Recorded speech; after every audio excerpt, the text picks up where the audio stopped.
Yo guys, this is Al again and welcome back.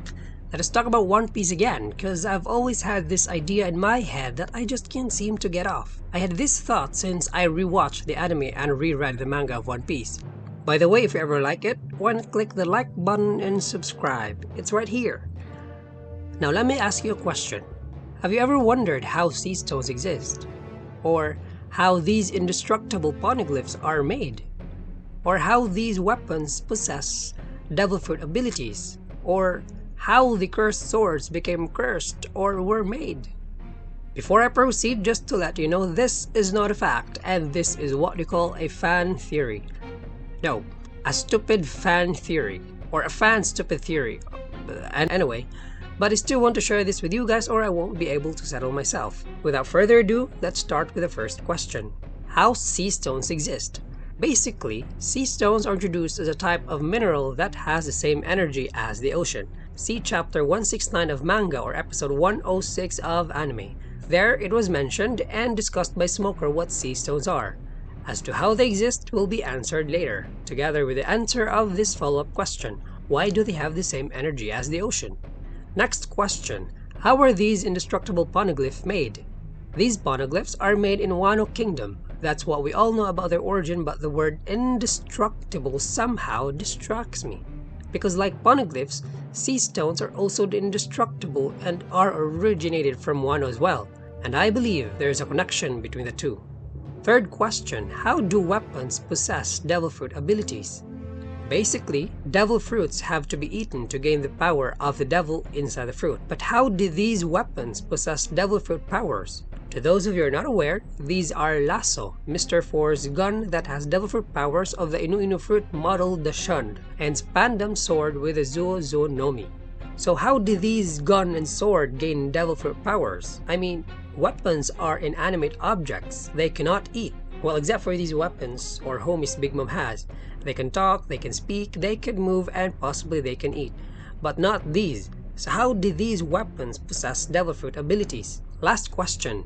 How are cursed swords even made? Are they just swords that were cursed by their previous owner? And why are cursed swords, usually if not all, considered named swords? Before I give you my theory, I'd like to show you this short clip.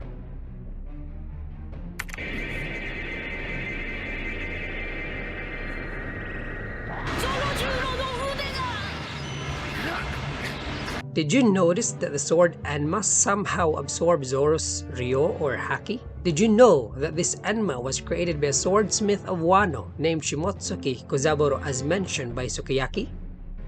Now all these questions, how sea stones exist, how are these indestructible poneglyphs made, how these weapons possess devil fruit abilities, how the cursed swords became cursed, are for me related to each other. I believe that all these questions will be answered if I introduce you to a certain thing that exists in Wano. Yep, in Wano.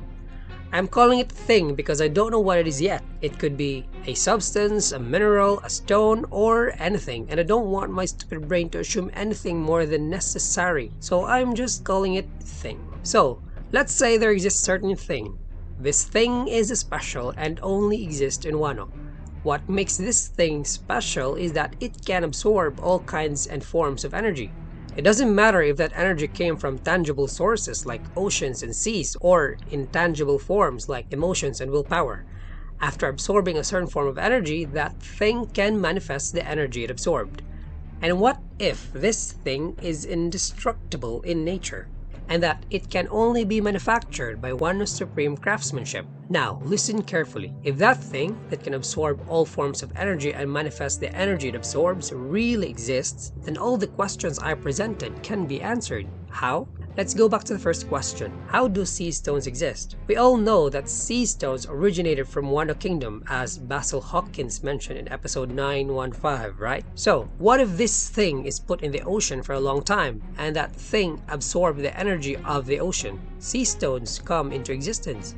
And to prove this, sea stones originated from Wano, and Wano is a country that is submerged in water or sea as explained by Kozuki Sukiyaki in the latest manga release. So the sea stone mystery we are all mystified by is solved.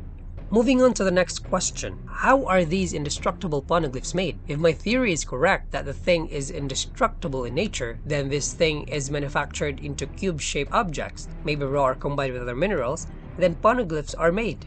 Also, the indestructibility of the poneglyphs is now answered. That's why the sea stones which are made of the same thing are indestructible as well. Third question, how do weapons possess devil fruit abilities? So let us say, for example, this thing is manufactured to a weapon, and this weapon is exposed to a devil fruit for a long time, like caged or settled side by side, or maybe the weapon sliced or cut the devil fruit. Anyhow, with this thing's absorption ability, the devil power into the fruit is slowly absorbed, turning the weapon into a devil fruit weapon. If my theory is correct, that's one more mystery down. Moving on to the last question, how the cursed swords became cursed.